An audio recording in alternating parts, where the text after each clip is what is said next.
Dragon దెబ్బకు China విలువెల్లాడిపోతోందా? Jinping ఇస్తున్న షాక్ల వల్లే డొనాల్డ్ ట్రంప్ యూటర్న్స్ మీద యూటర్న్స్ తీసుకుంటున్నారా?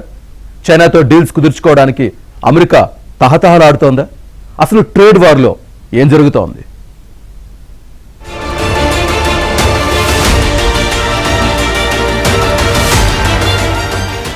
అమెరికా చైనా మధ్య సుంకాల సమరం కొనసాగుతోంది. చైనా ఉత్పత్తులపై టారిఫ్లను యుఎస్ 145% పెంచింది అమెరికా.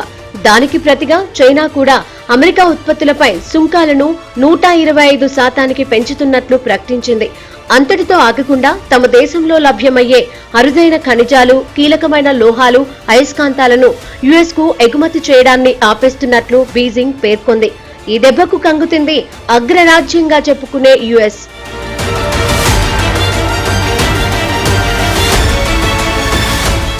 ఖనిజాల ఎగుమతి విషయంలో చైనా తీసుకున్న నిర్ణయం ఆందోళనకరంగా ఉందని ట్రంప్ యంత్రాంగం పేర్కొంది.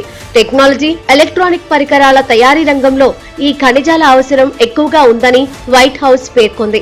డ్రాగన్ నిర్ణయం వల్ల పశ్చిమ దేశాల్లో ఆయుధాలు, ఎలక్ట్రానిక్స్, ఆటోమొబైల్స్, ఏరోస్పేస్ తయారీ, సెమీకండక్టర్ల కంపెనీలకు సమస్యలు ఎదురయ్యే అవకాశం ఉంది. ఈ అంశాన్ని నిశితంగా పరిశీలిస్తున్నామని, వీటిపై డ్రాగన్ తో చర్చలు జరిపే అవకాశం ఉందని వైట్ హౌస్ వెల్లడించింది. ట్రంప్ ఇంకొక యూటర్న్ తీసుకున్నారు. కార్ల కంపెనీల మీద, కార్ల దిగుమతుల మీద అమెరికాలోకి విధించిన టారిఫ్లని ఆయన ఉపసంహరించుకున్నారు. ఇది మూడవ యూటర్న్ ట్రంప్ది. వాస్తవానికి ఎలక్ట్రానిక్స్ వస్తువుల మీద, స్మార్ట్ ఫోన్ల మీద, ల్యాప్టాప్ల మీద, కంప్యూటర్ ప్రాసెసర్ల మీద, నివిడా చిప్స్ మీద, ఇది మన సెమీ కండక్టర్ వాటిని తయారు చేసే మెషిన్ల మీద, కట్ చేసే మెషిన్ల మీద, వీటన్నిటి మీద విధించినటువంటి టారిఫ్ని ఆయన మళ్ళీ ఆపటం, అది రెండవ యూటర్న్. ఇవాళ ఇది మూడవ U turn.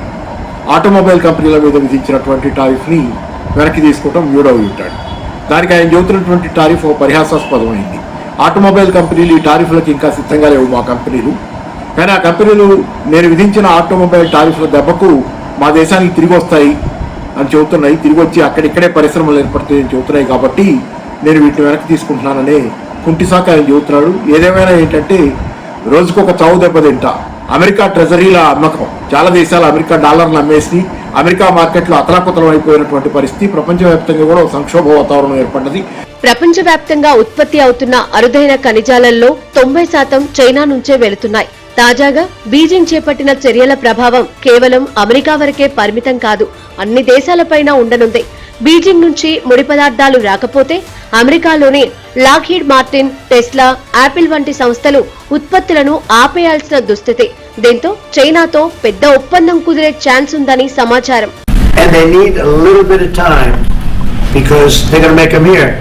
But they need a little bit of time. So I'm talking about things like that. I'm a very flexible person. I don't change my mind, but I'm flexible. And you have to be. You just can't have a wall and you'll only go. No, sometimes you have to go around it, under it, or above it.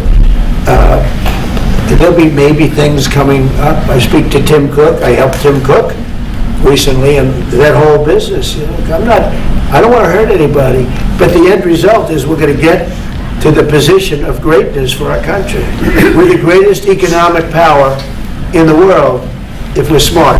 If we're not smart, we're going to hurt our country very badly. We lost with China over the Biden years trillions of dollars on trade. Trillions of dollars. And he let them fleece us. And we can't do that anymore. And you know what? I don't blame China at all. I don't blame President Xi. I like him. He likes me. I mean, you know, who knows? Who the hell cares? చైనాను బెదిరిద్దామనుకున్న Trump బొక్కబోర్లా పడ్డారు. చైనానే తిరిగి shock ఇచ్చాక ఆయన కారాలు మిరియాలు నూరుతున్నారు. Electronic వస్తువులపై తాను విధించిన సుంకాల నుంచి చైనాకు మినహాయింపు లేదన్నారు. వాటిపై కేవలం సుంకాల శాతంలో మార్పులు చేర్పులు చేయబోతున్నామని ట్రంప్ వెల్లడించారు.